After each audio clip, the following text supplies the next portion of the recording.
Hello students, I am Kiran Gupta from MB international school नया गांव कोटा। अब हम दिए चल उठे पाठ के भाग 2 का अध्ययन करेंगे। गांधी ने रास में भी राजद्रोह की बात पर जोर दिया और कहा कि उनकी गिरफ्तारी अच्छी बात होगी। सरकार को खुली चुनौती देते हुए उन्होंने कह दिया अगर मेरी भी गिरफ्तारी हो जाती है तो ये बहुत ही अच्छी बात होगी। इस तरह से उन्होंने एक तरह से सरकार को चुनौती दी। अब फिर बादल घिर आए हैं, या कहो सही मौका सामने है। अगर सरकार मुझे गिरफ्तार करती है तो यह एक अच्छी बात है। मुझे 3 माह की सजा होगी तो सरकार को लज्जा आएगी। राजद्रोही को तो काला पानी, देश निकाला या फांसी की सजा हो सकती है। मुझ जैसे लोग अगर राजद्रोही होना अपना धर्म माने तो उन्हें क्या सजा मिलनी चाहिए। सत्याग्रही शाम 6 बजे रात से चले और 8 बजे कनकापुर पहुंचे। सत्याग्रही जो थे, जो सत्य के लिए आग्रह करने वाले लोग थे, वो 6 बजे रात से चलना उन्होंने प्रारंभ किया था और 8 बजे वो कनकापुर पहुंच गए। उस समय लोग यात्रा से कुछ थके हुए थे और कुछ थकान इस आशंका से थी कि मही नदी कब और कैसे पार करेंगे। लोग सोच रहे थे कि यात्रा के बीच में जो मही नदी पड़ेगी उसको हम कब और कैसे पार करेंगे। नदी के किनारे पहुंचते ही समुद्र की ओर से आने वाली ठंडी बयार यानी कि ठंडी ठंडी हवा ने सत्याग्रहियों का स्वागत किया। कनकापुर में 105 साल की एक बूढ़ी महिला ने गांधी के माथे पर तिलक लगाया और कहा, महात्मा जी स्वराज लेकर जल्दी वापस आना। इस तरह से लोग वहां पर महात्मा गांधी का स्वागत कर रहे थे। 105 वर्ष की महिला ने तिलक लगाकर महात्मा गांधी का स्वागत किया जब वो इस यात्रा को प्रारंभ करने जा रहे थे और कहा कि स्वराज लेकर वापस आना। गांधी ने कहा, मैं स्वराज लिए बिना नहीं लौटूंगा। गांधी की जनसभा का निर्धारित समय 8 बजे था, लेकिन कनकापुर पहुंचने में हुई देरी के कारण उसे 1 घंटे के लिए स्थगित कर दिया गया था। उनकी जनसभा का जो समय था उसको 1 घंटे के बाद में शुरू किया गया। जनसभा में गांधी ने ब्रिटानी कुशासन का जिक्र किया। उन्होंने कहा, इस राज्य में रंक से राजा तक सब दुखी हैं, यानी गरीब से लेकर अमीर तक सब दुखी हैं। राजे महाराजे जैसे सरकार नचाती है, नाचने को तैयार हैं। यह राक्षसी राज है, इसका संहार यानी कि इसका नाश करना चाहिए। रास्ते में रेतीली सड़कों के कारण यह प्रस्ताव किया गया कि गांधी थोड़ी यात्रा कार से कर लें। गांधी ने इससे साफ इनकार कर दिया। उनका कहना था कि यह उनके जीवन की आखिरी यात्रा है और ऐसी यात्रा में निकलने वाला वाहन का प्रयोग नहीं करता। लोगों ने कहा कि यात्रा लंबी है और रेतीली है, रेत से भरी हुई है, रेतीला मार्ग है, तो आप कार से यात्रा पूर्ण कर लें। परंतु महात्मा गांधी ने इसके लिए मना कर दिया। ये पुरानी रीति है, ये पुरानी परंपरा है। धर्म यात्रा में हवाई जहाज, मोटर या बैलगाड़ी में बैठकर जाने वाले को लाभ नहीं मिलता। यात्रा में कष्ट सहें, लोगों का सुख दुख समझे, तभी सच्ची यात्रा होती है। ब्रिटिश हुक्मरानों का अर्थ है शासक। ब्रिटिश हुक्मरानों में एक वर्ग ऐसा भी था जिसे लग रहा था कि गांधी और उनके सत्याग्रही मही नदी के किनारे अचानक नमक बनाकर कानून तोड़ देंगे। वो डर रहे थे। यहाँ पर ब्रिटिश शासक थे, उनमें से एक वर्ग ऐसा था जिनको लग रहा था कि गांधी जी उनके सत्याग्रही माही नदी के किनारे अचानक से नमक बनाकर कानून को तोड़ देंगे। समुद्री पानी नदी के तट पर काफ़ी नमक छोड़ जाता है, जिसकी रखवाली के लिए सरकारी नमक चौकीदार रखे जाते हैं। गांधी ने भी कहा कि यहाँ नमक बनाया जा सकता है।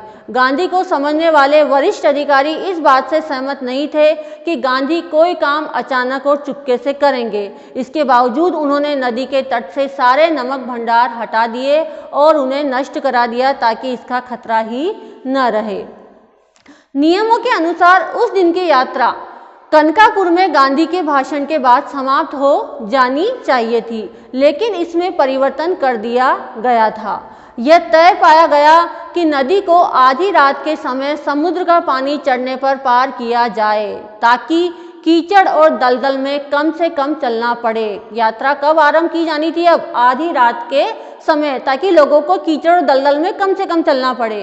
रात 10:30 बजे भोजन के बाद सत्याग्रही नदी की ओर चले।